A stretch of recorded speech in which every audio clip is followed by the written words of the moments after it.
just wait for the audience to filter through. It was very busy earlier today. I think people are still having their lunch, but we thought that 1:30 was the best time for the keynote address. And for people here, which I'll give them a few more minutes to come in, we've got two people from DEFRA to talk about this year's and next year's and probably the next 10 years hot topic, clean air zones, in various guises. I'll just tell you who's here. We have Alison Madam, who is the policy lead at the JACU, the Joint Air Quality Unit of DEFRA. And I also have Naomi Fitzgibbons, who is the policy advisor at JACU. And why I say it in a French accent, I don't know, but nevertheless, just the way it seemed to appear to me. So we'll just get some stragglers in, and I say we were very busy before, and I hope people aren't having their lunch, but we'll make another announcement. The two ladies from DEFRA have to be gone by 2:30, so if I prompt them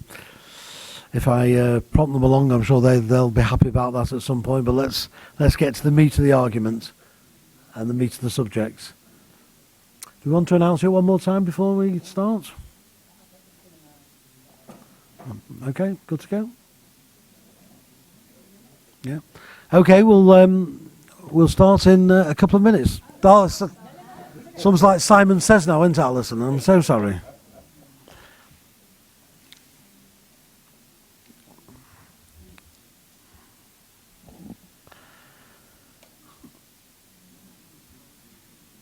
So basically, in an atmosphere of competition, pollution, where do we find our next vehicle, and no end of doom and gloom predictions, we hope that today you will come away from these seminars with a large dose of positivity and informed choices, which we hope will benefit you and, more importantly, your business, whatever the size.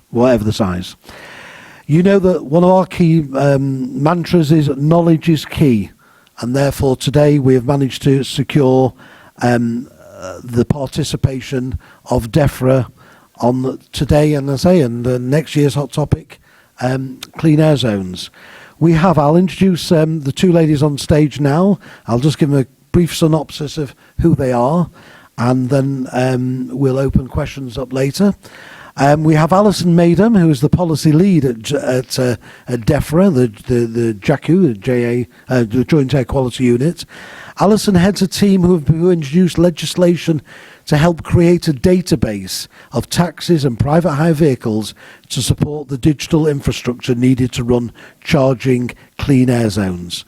As part of this work, she and her team have carried out a series of roundtable discussions over the past few months, updating industry stakeholders on the latest developments and the various clean air initiatives and policies being instigated in selected cities and towns across England.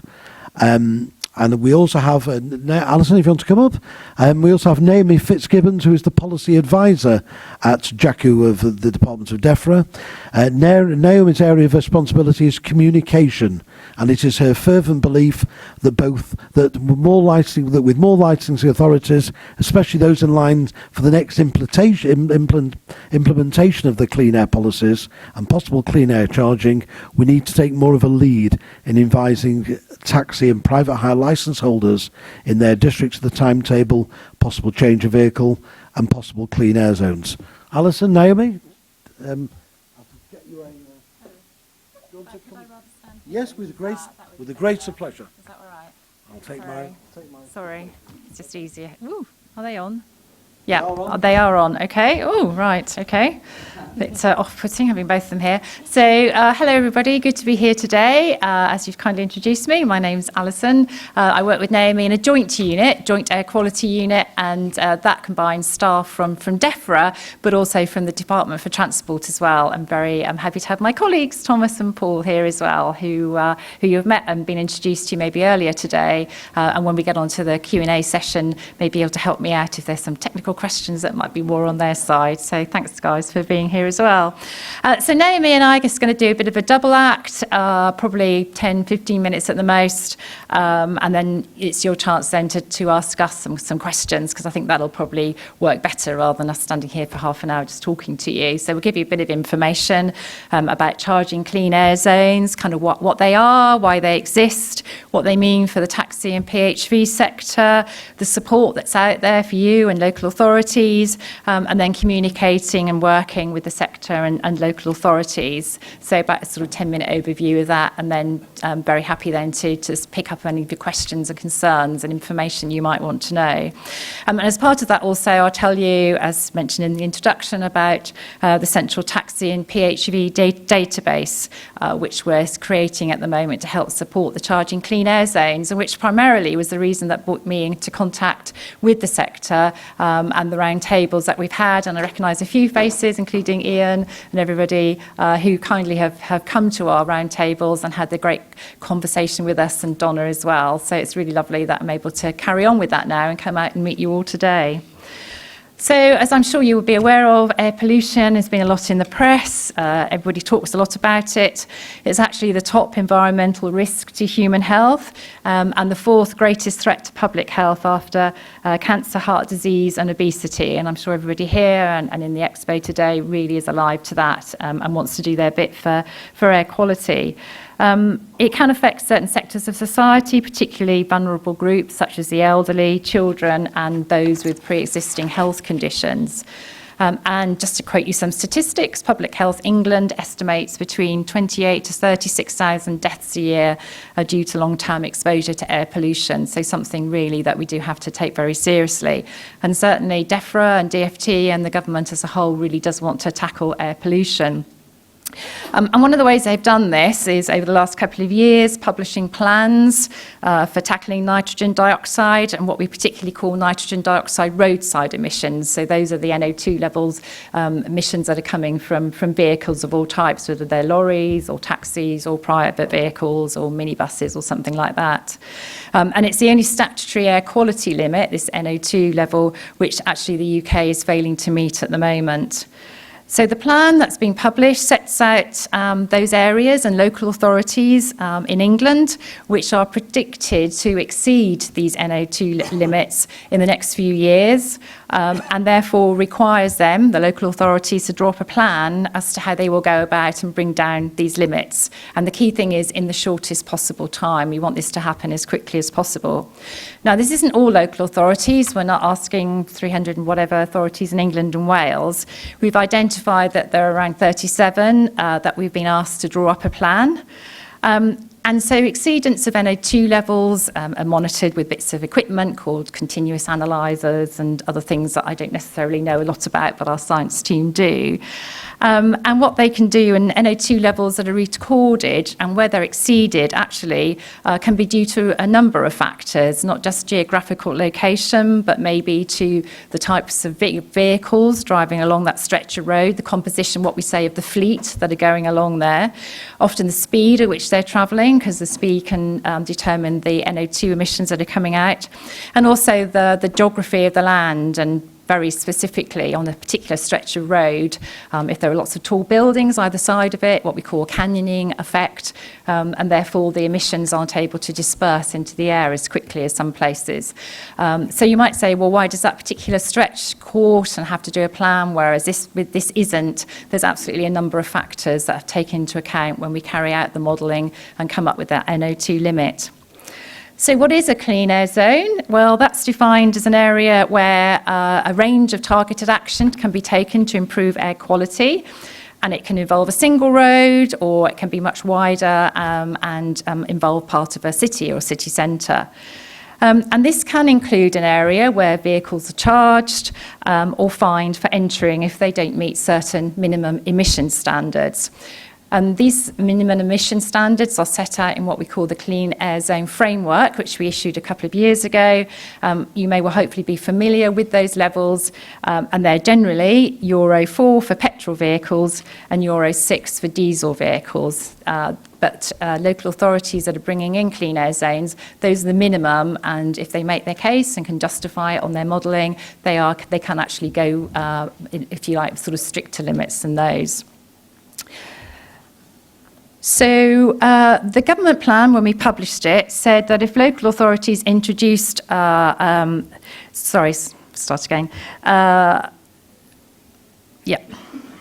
We suggested that local authorities might like to introduce a clean air zone which charged all types of vehicles which didn't comply with minimum emission standards, and then this was baselined and would ensure that NO2 levels would come down in the shortest possible time. Now, by charging, this would encourage people either not to use the zone, to think twice, maybe to use public transport, or in other cases maybe use a vehicle which was what we call a sort of greener or cleaner vehicle and would comply with those standards. However, if local authorities could demonstrate that there were other ways to reduce the NO2 levels in the same time frame rather than through a charging clean air zone, and there was evidence to show that this was possible, then we were very happy for them to do so, and we would fund them in the same way. So you'll have heard, I'm sure, that Birmingham and Leeds will be introducing charging clean air zones from January next year. Birmingham have decided to charge all vehicles, whilst Leeds will only be charging buses, coaches, taxis, PHVs and HGVs, and there are different classes of charging clean air zones, which I won't go into now, but if anybody wants to discuss them a bit more, then we can go into that. So Leeds has been able to show that NO2 levels will be reduced in their particular areas in city centre where there are exceedances just by charging vehicles and not by vans, minibuses or private cars. But as I said before, not all local authorities will have to introduce a charging clean air zone if they can show that other things such as bus retrofitting, taxi licensing changes and changes to junction layouts can achieve the same outcome and in the same time frame or even quicker. An example of that is Derby City Council, who just recently we've given them the go-ahead to go ahead with their local NO2 plan. And that's really around targeted traffic management measures on a particular stretch of its inner ring road. And this involves changes to junction layouts, traffic signalling and rerouting of the traffic. And you may be aware that Nottingham, their plan was agreed a couple of months ago or last year, and that was very much around retrofitting programme on their buses. And at this point, because usually someone asks me about London, I should also point out that the running of the London congestion charge and the ultra-low emission zones are the responsibility of the Mayor of London. So I'm sure you may have questions on that, but we don't have much control over what happens there, and that is a very local decision there. So before I hand over to Naomi, I just wanted to say a few words about the taxi and PHV database that we're just creating now as part of all the IT that's going to support the operation of the charging clean air zones, because you'll have cameras which are capturing automatic number plate recognition. Then this will go into a kind of central system and run across lots of databases and things. And one of the ones that we wanted to create was ones that would help those local authorities who are introducing these clean air zones to identify all taxis and PHVs driving in around their charging zone, not just those that have been licensed by that particular authority, because although they know the ones that they licensed, they don't know their neighbouring authorities or anywhere else in the country and those particular details. So that does mean then that all taxis and PHVs will be charged if the required emission standard hasn't been met, not just those licensed by that authority. And also, it's the case, in some cases, as I've said, the difference between Leeds and Birmingham, where some authorities may decide to charge all vehicles, including private vehicles. Others may decide not to charge private cars, and therefore they'll need to differentiate between the two, and taxis and PHVs, or maybe there's a different charge as well. But local authorities have asked for this database, and we've worked very closely with various people to introduce law, which actually requires now allow all English and Welsh licensing authorities, all 315 of them, to provide us about certain basic details about the taxis and PHVs that they've licensed in their area, and from that we'll create a central database. I should stress though, and again we usually ask questions about this, that the database won't contain details about drivers. This will be purely around the vehicles so that we can link it to air quality purposes. And we're very much alive to the GDPR regulations and the requirements around that and the storage of the information. So that's a very brief overview of charging clean air zones, why they're being operated, how they're going to operate, and the taxi and PHV database and how that will support local authorities in implementing the charging zone. So I'm just going to pass over to Naomi now, who's going to say a few more words about the funding that we're giving to local authorities and also through various funds to support taxi and PHV sector, and also about the communications role, which, as we said before, as introduced, is actually really key in staying in contact with you so that you're alive to what's happening, and we're able to kind of put you in touch and make sure that your voice as a sector is heard as charging clean air zones are discussed. Thank you, Alison. So yeah, as Alison said, I just really wanted to discuss some of the, I guess it's a more positive aspect of the nitrogen dioxide plans, so some of the funding that we've got available to support taxi and private hire vehicles as part of the plan, and also more widely available in central government. And then I'm also going to say a couple of words on how communication relating to the nitrogen dioxide plan is a real priority for us at DEFRA. So with regards to funding, so we have 275 million available from what's called the implementation fund, and that goes towards setting up charging clean air zones or towards the non-charging measures that Alison mentioned earlier. And then to put that into context, we also have an entirely different pot of money called the Clean Air Fund, and this is 220 million dedicated purely to mitigate any negative effects that may come about as part of schemes that are put in place as part of the NO2 plan. So local authorities are able to competitively bid from this pot of money to then allocate this funding to groups who may, experience some side effects as a result of the clean air schemes that have been put in place. So to give you an example, there's 7 million that's been awarded to Leeds, and that's to support the taxi and PHV drivers to upgrade a loan. So eligible drivers or operators can apply for an interest-free loan of up to £10,000 or a non-repayable grant worth £1,500 in order to upgrade. And then, for example, Birmingham, who also have will be instigating a clean air zone from January 2020. They've been awarded 14.7 million, and that's for Hackney carriage support package, upgrade to cleaner and greener vehicles, and a leasing scheme, as well as PHV upgrade support. So those are, that's the funding that's available for local authorities instigating a charging clean air zone. But as Alison mentioned, there are also a lot of LAs who are not going to be introducing a charging clean air zone, who are also getting funding towards the taxi and PHV sector. So there's local authorities, like I've been working with local authorities such as Ferrum, and they've been given funding for a taxi incentive scheme, even though they're not doing a charging scheme. So there's other kind of perks and funding pots available separate from, even if you're not in a local authority who are implementing a charging zone. Outside of the nitrogen dioxide plan, there are also several more sources of government funding available to the sector. So there's the 50 million plug-in taxi grant from the Office of Low Emission Vehicles. There's also the plug-in car grant, which is available to private hire vehicles, and that's been taken up by 170,000 vehicles who've upgraded to ultra-low emission cars. There's been 20 million awarded for 27 local authorities to put in charge point infrastructure. DFT are funding the Energy Savings Trust to be able to advise local authorities to help taxis on the best way that they can upgrade to ultra-low emission vehicles. And then there's also a push where government are going to reduce the excise duty paid by purpose-built ultra-low emission vehicle taxis. So there is there is lots of options available, and we would really urge you to speak to your local authorities about ways that you can upgrade, or if you're looking to do that, particularly if you're in a charging clean air zone, we would advise speaking to your local authorities to really see what options are available for you if you are looking to upgrade.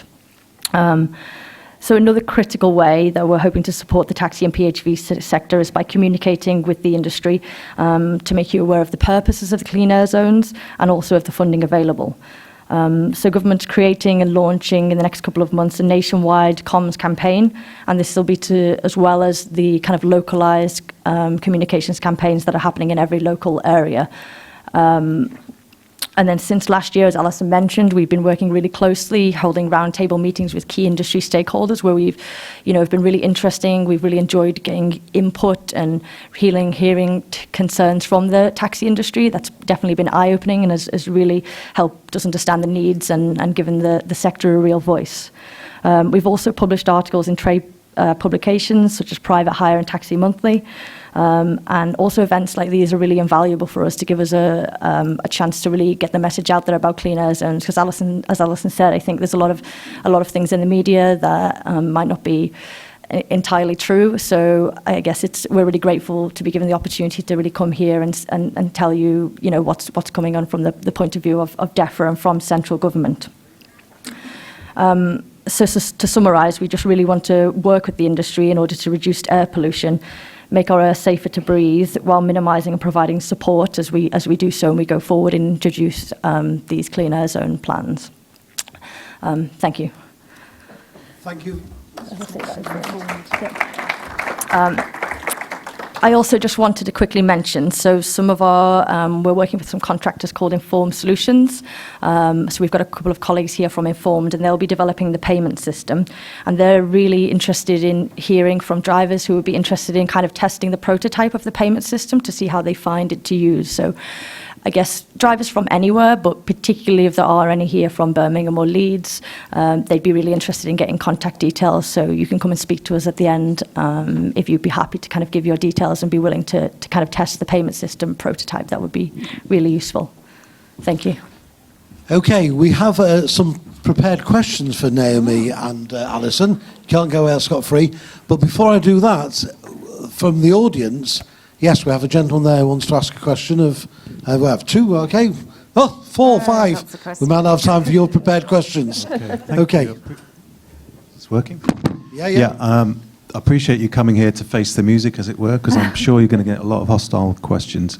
But given that the Department of Transport are giving a considerable sum of money to local authorities, maybe somebody in the room, perhaps not yourself, could answer how much monitoring will be made over the overseeing of the funding to local authorities to ensure that they are not using it to prop up their under-resourced departments of licensing, what am I looking at? Highways departments, all these other departments that rely on funding, and how much oversight do you have about the proportion of the funding that goes directly to those people here in the room who might be under that local authority to actually go ahead and replace their vehicles, as I'm sure some of them really would like to do if they can afford to. Well, I think we've got 3 questions there, but I think they've got the gist. I think your general point is we're not just giving money out and then not tracking what's happening to it, and we want to make sure it's actually going to what we were told by local authorities it would be spent on. And we have a big team in DEFRA that certainly is looking at the monitoring, both in terms of the financial spend, and we ask local authorities to regularly update us on how they're spending the money and to make sure it has been spent, and also on then the outcome in terms of monitoring of NO2 levels to make sure that what actually they're introducing is achieving what they said. So I completely take your point. This is public money we're spending, and we need to make sure that it is actually being spent on what we believe and have been told it will be spent on. And there's also the bit around, and I'm asked again, and I don't know whether a question might come up about the money that people or local authorities will obtain potentially from charging and the clean air zone. A certain proportion of that will go to running of what we call the central service bit in the IT and keeping that going. But also it's very clear that if they make any sort of additional money, in addition to cover their costs, and that has to be spent on local transport air quality initiatives, it cannot be then put over into, as you say, propping up other services. So I hope that reassures you. Okay, gentleman over there. Tom, is it? Yeah. Transport for Greater Manchester has run 3 consultations up to now. Yeah. You mentioned Euro 4 will be compliant. In Salford, we've got a 10-year maximum vehicle age and a maximum of 4 years coming on. In 2021, a Euro 4 petrol vehicle will be between 12 and 17 years old. Are you not sending out the wrong message to councils? And like I say, 3 consultations where they've gone to local businesses consulting with them and residents of Greater Manchester. Are you not saying to these people, well, it's all right to drive about in an old banger at the same time as reducing air? Because at Salford's, the wording they used to us when they brought in a vehicle age in 2011 was, we don't want people driving about in old bangers. Okay, Alison, Naomi, who wants to take that one? Sorry, I wasn't quite clear about the point that you were making. I suppose probably my fault. I'm sure you. The point is a Euro 4 petrol will be between 12 and 17 years old come 2021 when Greater Manchester wishes to bring it forward. Now, at the same, I want to add to that because we've been going to these green events since 2014. So the trade have known about it, but why have Greater Manchester and these other areas left it too late? So instead of like saying back in 2014, when I think Birmingham got grants to convert the most polluting black cabs over to LPG, we're far behind these other places. So now we've only got 2 years to change over 667 out of 1,000 private hire vehicles in Salford where I live. So I think it's just why Manchester so late in implementing your. If you can answer that delicately. I think that we obviously want local authorities to bring in plans as quickly as they can. There will be timetables set.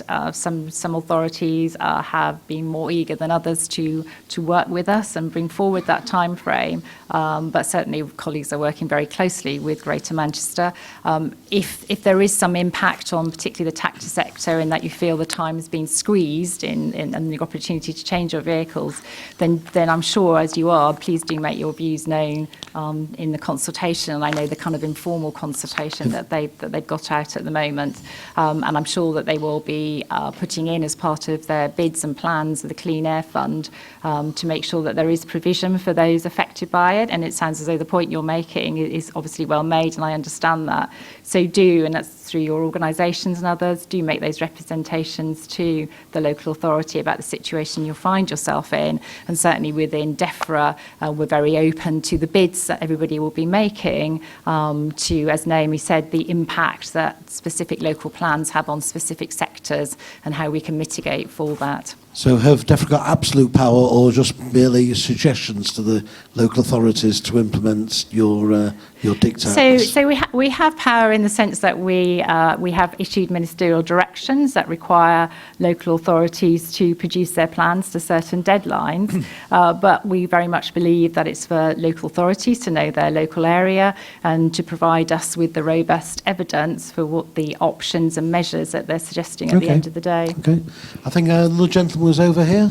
Was that the gentleman in front? Yes. Hello. Good afternoon. I live in Oldham, in the AGMA Manchester, because I just want to ask you, because where I live is only 3 roads are affected by the NO2. How they are going to implement the free zones in Greater Manchester areas, how they are going to establish that this is a car is coming along from Oldham, they are going to be charged or not charged, because Oldham AGMA is 2 big areas because it's 130 miles radius. So how they are going to establish that one? Yeah. That's my first question. And also, why not the DEBRA, given the opportunity as the Derby is doing it to improve the quality of the roads and other process of flow of the free cars, that sort of things. Why the AGMA have to implement the paying in zones and so on. Why Okay, they're well, not let's doing let this? Naomi or Alison answer that question, I think. So if I take the first one, because I think that's around really the taxi database, in that when a taxi or a PHV drives into an area that will charge, it will pick up through the cameras the registration numbers of the vehicles, and then it will be through and I'm afraid we don't have all the digital IPT people here who are kind of building the system to explain this better than I could, but it'll go into the mix and it'll be checked against various databases and information. One of those will be, is it a taxi or not? And we'll have details, because it's going to be updated on a weekly basis, if not more often, of all the taxis and PHVs licensed throughout England and Wales. So immediately it will return from the system whether that vehicle is a taxi or not. And then if it is a taxi, then it'll check the registration against the vehicle group or petrol or the fuel type, and then work out whether it's actually chargeable or not. And then it'll check to see whether a charge has been paid, and that there isn't, then the sort of penalty charge notice process will work. So there's kind of a system that works, and by creating the database, as I said, therefore anybody driving a taxi or a PHV into a charging area where a charge is applied to those particular vehicles will be caught if their vehicle isn't compliant. I think your other point was basically saying, well, why don't we just improve the road system or the nature of the roads? And as much as we'd love to do that, we also have our highways agency colleagues, and I know it doesn't sound very joined up, but actually they're sort of a separate entity, and we're certainly encouraging them and working with them on their air quality programme. And I know they've been a lot in the papers recently about maybe not spending that money as quickly as we'd like them to, but we're certainly working with them, and they do have a programme now of making improvements to the roads and also other things that they can do to actually help with air quality. So it's not just us, and DFT, Highways Agency, you're right, have a key role to play in the air quality world as well. Okay, gentleman over there. I know we will get to all your questions, I promise you. Is that working? Yeah, hi. Yeah. A couple of things. You're mentioning that certain authorities are going to charge private hire vehicles and hackney carriage. Now, if the taxi test, which we have to do twice a year, is carried out correctly, surely that means that the taxi or private hire vehicle is going to be cleaner than some private vehicles. You look at the amount of rubbish which is kicked out of the back of private vehicles, and it's worse than taxis and PH vehicles. And my biggest point, which I've discussed with other people in the business, is that we believe that the whole business about get diesels off the road was handled extremely badly, because it's cost jobs and possibly contributed in certain manufacturers withdrawing their operations in this country. Now, since this attack on diesel has carried out, and people are buying more petrol engines, CO2 levels have rocketed. Now, if it was the new Euro 6 engine is cleaner than a lot of the petrol engines. Now, the whole thing was handled very badly, I think, because everybody thinks we've got to scrap our diesels. We had to scrap diesels. But the point about the modern diesel engine being incredibly clean was never put over. So that's cost jobs, and it's cost people their livelihoods.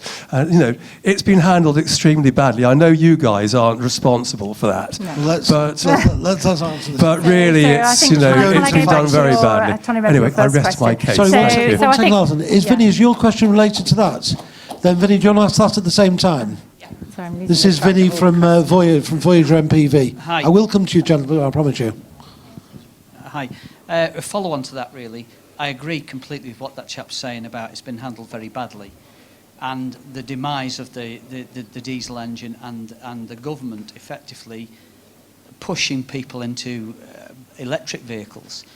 The electric vehicles are, to my mind, a stepping stone, and anything to clean up the air is great. I'm all for it. However, it seems to be overlooked how we charge all these electric vehicles. We plug it into the national grid. The national grid is powered by power stations, which are gas, oil, and all fossil fuelled. We have got 1 or 2 nuclear power plants around the country, one of which is in Glasgow, which has been shut down because they found cracks in the nuclear reactor. What do we do with the nuclear waste when it's finished with? Okay. You know, that's another issue. You know, nobody's come up with a proper solution. We're burying it underground. Well, I think Alison and Naomi have got like 7 questions to ask Yeah, with us. sorry, I'm just trying to write some Yes, I know. points before I lose let's take track of it them all. succinctly one at a So time. maybe I'll take the first point, which was often asked again about why private cars, in some cases, aren't charged, but PHVs and taxis aren't. So the Clean Air Zone framework document does show that for whether it's a Class A or a Class D, then PHVs and taxis are charged, should be charged and caught.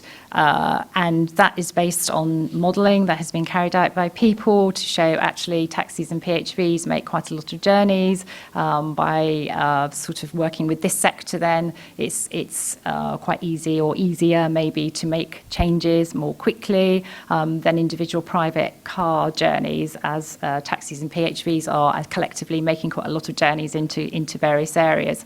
I know you probably won't agree with me on that because I've said that before, and I know people don't agree with that approach. I'm sorry, but it is actually just set out now in our Clean Air framework, and that's the situation. Local authorities, by their own modelling and knowing the fleet composition and looking at the mixture of the vehicles that go into those areas, predominantly city centres where they're having the NO2 issues, can make those decisions about the nature of the charging, how much, and as Naomi said, giving you support in how you can look to change your vehicle or other initiatives around there. That's the situation, and as we say, we're providing support to local authorities to pass that on to those sectors that are affected. Your point about the diesel, I'm not sure that I can say anything other than yes. Others that went before us, we dealt with the situation and we are where we are with it, but we do acknowledge that and want to work with people through it. And then the other point the gentleman raised about charging points, often again we're asked about this in that we have this chicken and egg situation where electric vehicles, we're encouraging people to do those, and yet we don't have the charging points. And I know for PHV sector, they can't make use of the taxi ranks and opportunities to plug in there. They may not have the opportunity to plug in at home. So in a way, they're being penalised. And again, I'm saying we acknowledge that, and it is the kind of situation where until there are more electric vehicles on the road, the demand for the charging and sort of which comes first. But again, as Naomi touched on, there have been various funding measures, both as part of the NO2 plans and earlier, where local authorities again can apply for funding and to increase that network. So I think hopefully over the next couple of years, we will definitely see an increase in the infrastructure there for electric charging points. And in that regard, following on from this, we've got a short presentation on EV technology. There so you go, then. Thank you for introducing Great. that in for Alistair Clark after this. The gentleman at the back there was next. A couple more up. questions and then we'll have to head yes, off, I'm I afraid. do appreciate they Yep. have to go. So couple of quick questions. Yes, we will get to you. Quick question, please, sir. The question I've got is, I've bought a car, I've upgraded to a car which is a hybrid, petrol, Euro 6, and I probably won't be the only person that's done it a few months ago. Now you're talking about the funding. Can I claim that funding? Because I put myself in debt for all this lot. Okay, So so, can I- okay, so Too late. quick questions. Funding. Well, I think we've probably answered it before, and it depends if you're going to be charged and what the particular arrangements are, and if there are any exemptions at that local authority. Because I should say that local authorities, although there are minimum standards that they have to apply, there are also local exemptions that they can also introduce for particular types of vehicles or for particular sectors as well. So again, it's very much working with your local authority over that. Okay, you appreciate that the ladies have to go. So one quick question from this gentleman here. I will get to you, I promise you. And then literally, are we okay for 5 minutes? Yeah. 5 minutes. We've got a quick question from the gentleman over here. No, cheers. Thank you very much. It's to do with cleaner air zones. I'm from Derby, and we've had this Derby, Nottingham, Birmingham, Leeds, and I think that's Sheffield or Southampton. But the thing that gets me, everything seems to be put back onto local authorities. We're having regular meetings. They're under pressure from DEFRA to meet certain targets. So you're talking about climate change, but what about the current financial situation that the taxi trade finds itself? So it's great having these policies and great big aspirations. In Derby, they want to start introducing an age limit. If we stick to what DEFRA's asking, Euro 4 for petrol, Euro 6 for diesel, that will be something that's financially viable. If we're within the business plan, we can do it.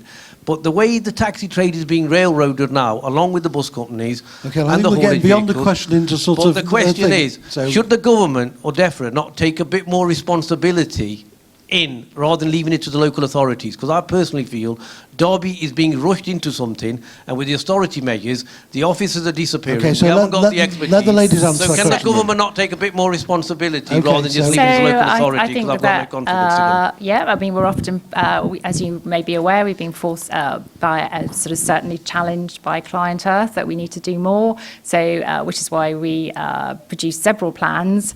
It's all very well us sitting in London saying you should do this, you should do that, but actually local authorities are best placed to know the mix of the composition of their traffic, their local stakeholders, the sectors, so that although we can set general principles and ask for evidence, it is very much, we would say, for local authorities to know their local area and to come forward with the measures that they think best suit and will help NO2 levels reduce as quickly as possible. In the case of Derby, I do actually know that quite well, that particular plan, and I know that they, at the end of the day, we've agreed that they won't go for a charging zone, and that on their particular bit of the inner ring road, they will just do some targeted traffic management measures so that the way that the traffic flows there actually means, therefore, that the NO2 levels come down. So that's a way in which they've been able to do that without having then to bring in a charging zone that's impacting on people.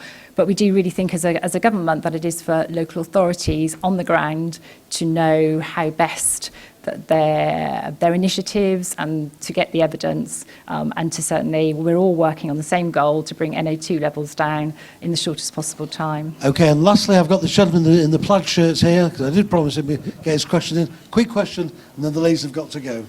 Okay, just over a year ago, we decided to transfer all our vehicles to electric. Yep. The problem we've got is obviously the charging, which you raised Yeah. very briefly.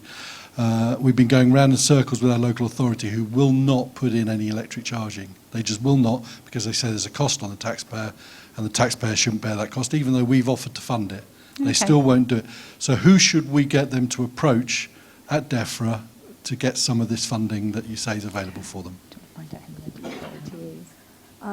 So which local authority are you? Horsham District Council. Horsham. I think a lot of the kind of funding that goes towards charging infrastructure would fall into kind of actually more the DFT side and Office for Low Emission Vehicles. So ours is very much like our plan. The NO2 plan really focuses on local authorities that have an NO2 exceedance. So that's the only sort of pots of funding we have available. But my two colleagues here from DFT are here, and I might have something to say on that. All I was going to say on that was let's catch up afterwards. We can have a chat and see what we can work through. Okay, well, at that point, I think the ladies have been very, very informative. I'm pleased that they've managed to come and do our keynote address. So may I thank you, Alison, may I thank you, Naomi, and I know they've got to rush off. Thank you. Thank you. And following on from that, because we are rushing, we have Alistair Clark, who is the CEO of EV Technology. I can use this again now. We have two short presentations on the subjects of EV technology. Presumably you'll come over here. And so may I invite Alistair Clark, who was the founder of eConnect Cars, London's first all-electric taxi service, to have a brief talk. Alistair. Yeah, thank you. I think it was just starting to warm up there with some good questions, so I'm hoping that we can follow that on. Yeah, just to give some very brief background, so 2013, 2014, I started eConnect Cars, which was, as you say, London's first all-electric taxi company. We used the 24-kilowatt Nissan Leaf. There were 3 rapid chargers in London, so I think we were a bit early, but seeing what the environment is now, there's still quite a few challenges, but what I'm hoping we can do is help those people who are looking to change And I'm really pleased to hear that there are a lot of people wanting to make that change, to be able to help them to make it, and to make it a success, economically, viably, sustainability, environmentally, everything else. So rather than me stand up and do a talk, I'd rather... Let's invite questions of Alistair, yes. Yeah, if I've got one to start everyone off, what kind of training could be provided to both fleet operators and individual vehicle owners as to how to select and maintain an electric vehicle viably and economically? Yeah, so I think personally the most important thing there is to really understand your current needs or how your fleet works today. It's going to be very difficult to change the way you work, so understand how you work. And what I mean by that is, often people think about, well, what's my average daily mileage? That's what I need to know. If I do 120 miles per day average, then that means I can use a Leaf or whatever. Actually, it's a bit more complicated than that. I think what you need to break it down into what sort of journeys do you do? Do you do lots of short journeys or do you do lots of motorway journeys? Because that could impact your range quite significantly. Where the car dwell, where do they stay in long periods of time that can be used to charge the vehicles. So you want to be charging the vehicles when you're not wanting to do something else. So it's got to be an opportunity charging. So if you've got a key client that you end up stacking your cars nearby come 9 o'clock at night because you know all those jobs are going to come in at 10 o'clock, then let's have a look around that place and think, well, where can we go to charge those cars at 9 o'clock to get a top up before they have the flood coming in at 10? Also look at the opportunities for home charging. If the drivers can home charge, that's the best thing you can do. Obviously, that's not going to set every situation. Most drivers, certainly in London and places in the big cities, will not have off-street parking. So then you've got to look at, well, what's available to them? Are there some rapid chargers nearby that they can use? And can they go there before the shift starts or after the end of the shift? There was a question around charging infrastructure. I think you guys have the power with this, because actually those charging network operators and owners, they are crying out for people to use their chargers. When they put a charge point in the ground, they're making a 40 grand investment, 20 to 40 grand investment. They are worried about utilization risk. So the more charging cycles that goes through that charge point, the better they are at returning that investment. So if you can go to them and say, well, look, I've got a fleet of cars, and actually I'm going to need this working for me quite regularly because I've got a lot of vehicles going around doing a lot of mileage, then you can start making some nice, interesting deals, either with the location of charge points or even in the price of those charges. Because actually the rapid chargers that are currently distributed around the country, I think are not really fit for purpose for a taxi fleet. They're quite high cost. You're looking at 25 pence, maybe even 30 pence per kilowatt for a charge. And that's not what you need. You need a wholesale price. If you're going to be using that charge point every single day, maybe even more than once a day, then you should be looking to try and do a deal with them and say, well, look, if I can underwrite that utilization, if I can promise you I can do this many cycles of charging, what price are you going to give me? And I reckon they'll give you a good deal. And also with some of those network operators, they will put in charge points and pay for them as long as they're provided for the public use as well. So certainly we can find some people to help you there. Okay, another question for Alistair from the audience? Yes? Great, excellent. The gentleman in the plaid chairs again. Yeah. Hi. We have a high-capacity charger in our village. Now, we are a rural taxi company, so we don't have an issue with NO2, we don't have an issue with CO2. It's a personal choice on mine as the owner of the business to transition into electric. That I didn't know didn't work. It has not worked in 2 years, apparently. I've contacted the company that operate it. They have no plans to get it working. I've told them I have 2 electric cars at the moment. I've got another 4 that will be going online before the end of the year, and they still are not interested in trying to get it working. And I'm at a loss as what to do about it, because I'm going to be putting at least 6 charges a day through it, possibly 12. Because, as you know, with the range and everything, even with the new Leafs, with a range of 240 miles, when you're doing rural travel, we're doing 300-400 miles a day sometimes. So it's not like city centre driving where you can get by on 100 miles. Any advice on dealing with these I think people? Alistair will be at loss for this as well. I think this is an individual thing. You're a perfect customer. For someone like Engini or Charge Point Services, they'll come along, they'll replace that charge point, they'll take ownership of that contract, they'll take ownership of that MPAN and go, we'll run it. If the council's not interested, then let's take it off your hands. So I can put you in touch with those people and they can deal with the council. That's not something you should be doing. We should be talking to the network operators who manage those charge points and say, sort this out. I want to use this charge point. I'm going to pay money for it. That's the way they earn their money. A lot of these network operators have had money from like private equity companies. So they've got like 10 million quid in the bank. And they need to spend it, but they need to spend it with the knowledge that that utilization risk is going to be managed. So their biggest challenge is to basically land grab. They want good sites. They want sites that they know that those charge points are going to be used. And therefore, you're gold dust for them. Okay, another question for Alistair, I think. This gentleman here. Next. Leading on to what I asked the Department of Transport, how much of the revenue from the electricity providers that you're speaking about here is likely to go back into the public purse to fund the additional costs that obviously local authorities might incur as a result of the excess driving in the areas around these facilities? What percentage is likely to go back into the public realm, and how much is going to be kept by shareholders? And also, leading on from that, there must be some incentives from the government in addition. Is that being underwritten as a kind of a like with the wind power? There was a rush into solar power and wind power. Then the government pulled out their subsidy? That's the one I'm looking for, and they all disappeared.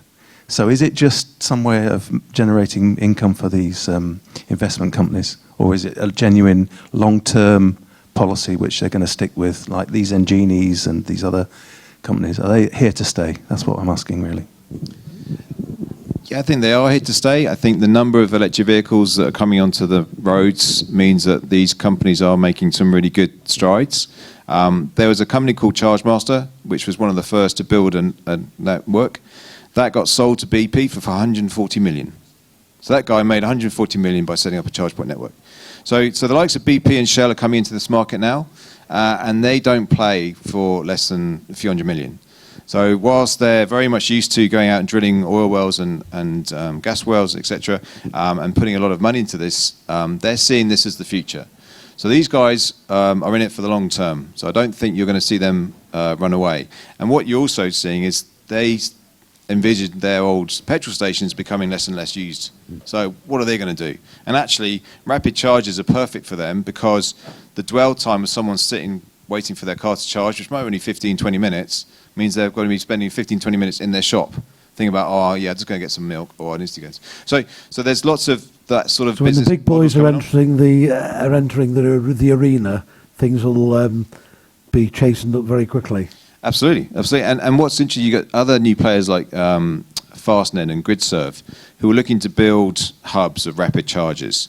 Now, these rapid charger hubs will have maybe 15, 16 rapid chargers on them, so you're much more likely to be able to turn up and go straight on the charge. One of the problems at the moment with the network is now you often go to a motorway service station and the charge point you want to use is being used by somebody else, so you have to wait.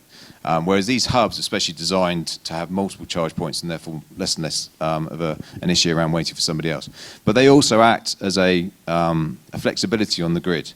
So there'll be stations with batteries and rapid chargers. And so they can help with the flexible demand and supply on the grid. And I think that's another really interesting area that big companies like Shell and BP are getting into. They're looking at this as a much more of an energy play. It's not just an electric vehicle play. Okay, the gentleman there in the beard. Do you want to use your microphone? The second point I was trying to make was on-street charging for everyday hackney cabs like myself and the private hire sector dropping in city centres. How much of the 30 pence per kilowatt, or what you were referring to, is likely to go back into the public purse, and how much is kept as genuine costs for the company? Sorry to give you this answer, but it depends. So some contracts with the local authorities are based on the network operator paying for the installation. So someone like Engenie, for example, will go in and say, well, we'll pay the 30 grand, we'll put it in there, and we'll take the revenue. So all that revenue goes back to the private shareholders of Engenie. Others will say, well, we will fund 50%. The local authority says, we fund 50%, you fund the rest, and then we'll come to a profit share. So to answer your question, I don't know. Each case will be different. But to tell you, the cost of that energy is probably about 7 pence, 8 pence per kilowatt. So that's the margin they're making. So that margin's got to recover the cost of that 40 grand or whatever it is to install it, cover the cost of operating that unit, making sure it's up to date and maintaining it, etc. And the rest is then available to share, either going back into the council's coffers or going to the shareholders. Now, talking about going to the utilisation piece, if they can cover their costs within 5 years, that's 5 years of great profit. So they're really keen to get people to use these things. Okay, the gentleman over there with the beard. Yeah, we've got, yeah. Good afternoon once again. Because the thing is this one, that the electric cars are too dear, and we are going to be continuously working with the Euro 6 and Euro 4 in emission problems. Is it any vehicles available on the solar system which is cheaper than electric cars? If you can answer that quickly, Alistair, because we have to go on, rush on. So. Yeah, sorry, cheaper than electric cars, another technology. You mean like solar or hydrogen? So I think hydrogen is always going to be very, very expensive for cars. I think it fits quite perfectly with HGVs, but actually the cost of that technology to get it into a vehicle is going to make it very expensive. So I'm not sure I believe in hydrogen fuel cells for vehicles. In terms of solar, I think that is a very interesting area, but I think what solar is going to do is going to supplement the EV. So you're going to have panels of the body of the car, basically solar panels, but that will make sure it'll just extend your range. So while the 40 kilowatt car might be able to do 160 miles, with solar panels it might be able to do 180, 200 miles. So I don't think it's ever going to replace that. Okay, may I thank Alistair for enlightening us on the EV technology. And at the same time, our last short presentation is from thank you very much. It's from two gentlemen talking about retrofit technology. I have, which could be the big thing. May I invite up on the stage Olke Faber and Mike Scott. Olke is the head of compliance of Vehicle Repowering Solutions. Their vehicle converters the black cap trade, and over and above that, Mike will be speaking alongside him. They have a company which is created with enthusiastic people with experience of alternative fuel industry. I think Mike's expertise is for the private hire trade. So we've got black cab and private hire. Have I understood that? Yep. Okay, so okay. All right. Hi. Welcome. My name's Elke Faber from. Sorry, I do apologise for mispronunciation. Oh, that's all right. That's all right. Get it all the time. Right. So what we specialise in is black cabs. Black cabs are diesel operated, and in order to make a change from basically Euro 1, 2, 3, 4, 5 to Euro 6, we made it possible to exchange the engine with an LPG powered engine that will give you that Euro 6 emissions and have an additional fuel benefit to that as well. We can basically convert any TX1, 2 or 4 to be Euro 6 compliant. And in order to prove that, we've basically subjected the technology to all the emission tests that you can sort of think of. And on top of that, have achieved TfL approval to supply the technology into London, and have achieved CIVRAS approval, which is the Clean Vehicle Retrofit Accreditation Scheme. It says here that you reduce harmful emissions such as NOx by 97%? Yes, that's right. That's quite a statement. Yeah, it's quite a statement. If you have a look at emissions from Euro 4, Euro 3, if you just purely look at the limits, it's such a drastic improvement to reduce from those emissions to Euro 6. That's 93%, almost on emission levels only. We top that. We get to 97%. We basically beat the standard petrol car that you can buy in shops today, with a taxi that's probably done over 200,000 miles.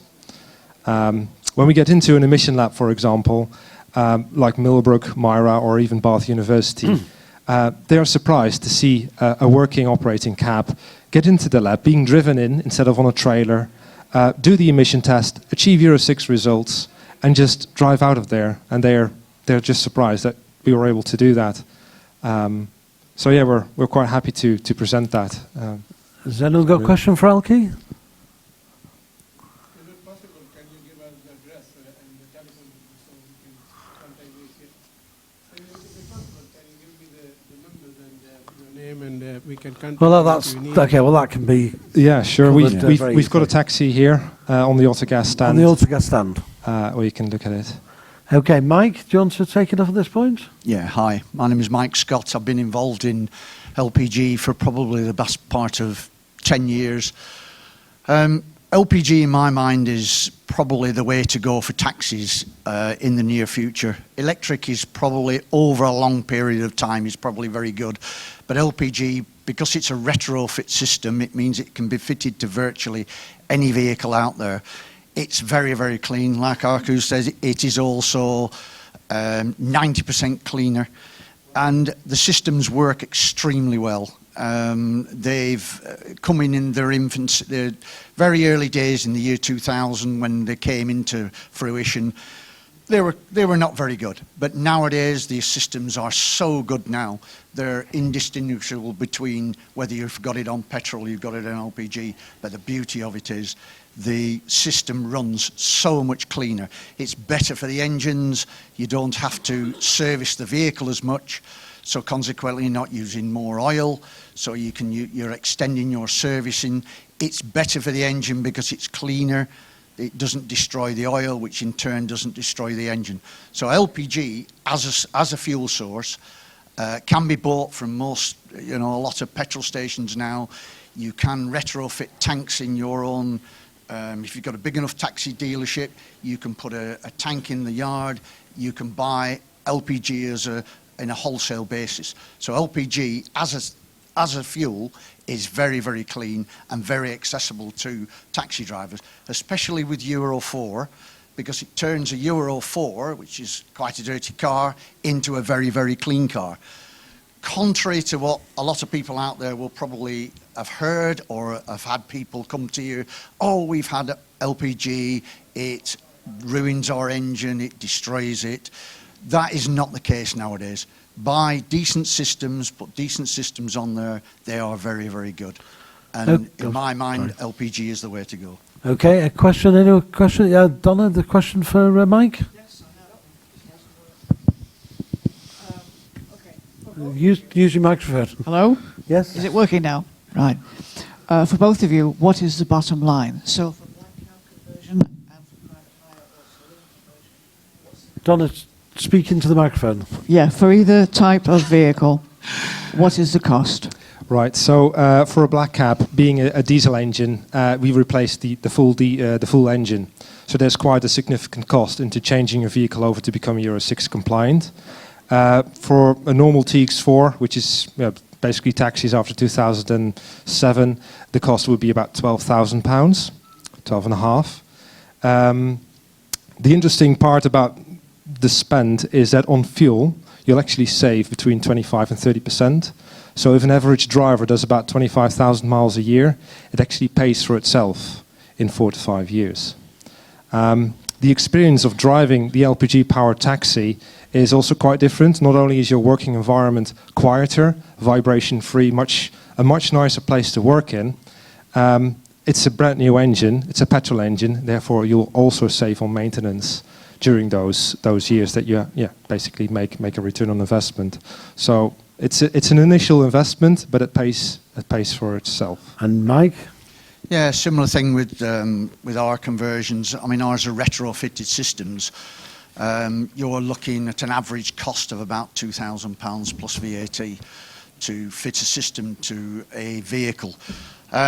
We can fit here, we're doing vehicles presently, we do hybrid vehicles, we call it tribrid, so we do Toyota Priuses, which give you an idea, are doing an average of about 220 miles to £10 worth of fuel. They're staggeringly clean. I mean, a lot of people just a little bit on hybrids. Everybody says, oh yes, a Prius is like 97 grams per kilometre or 87 grams per kilometre. But everybody's forgetting that there is a petrol engine involved. So you've still got a petrol engine that's putting out emissions. So you strap an LPG system to it, it's even cleaner, but it's also very, very cheap to run. And again, like Arko says, the usage on the engine is very, very good because it doesn't destroy the oil, which in turn doesn't harm the engine itself. So the engine will do the longevity of the engine will be a lot longer than you would ever get out of a diesel engine, say. Plus you've got none of all the diesel particulates that you've got to bother with. It's really clean. Okay, I think we've got a final question from Mr. Broster over there. Thank you. It's a question for you. When you talk about Do you want to speak into the microphone? I can't. When you talk about retrofitting the systems, can you contour the fuel tanks for different types of vehicles? Because space is, it's really important in taxis and private hire vehicles. Yeah, it's something that we always look at. We always consult with the taxi driver at the time and look at what type of work he's doing. Is he going to do airports? Is he doing local runs? So we tailor the tank to suit the actual accommodation that the customer requires. We can fit large tanks. We've done taxi drivers that are doing lots of airport runs, so they're up and down the country all the time. So we can carry more fuel. Because the one thing about LPG is that you can't bump into every single petrol station, that's got LPG. So the more fuel you carry, the better it is, because you're not then going in and out, and you're not changing back to petrol all the time.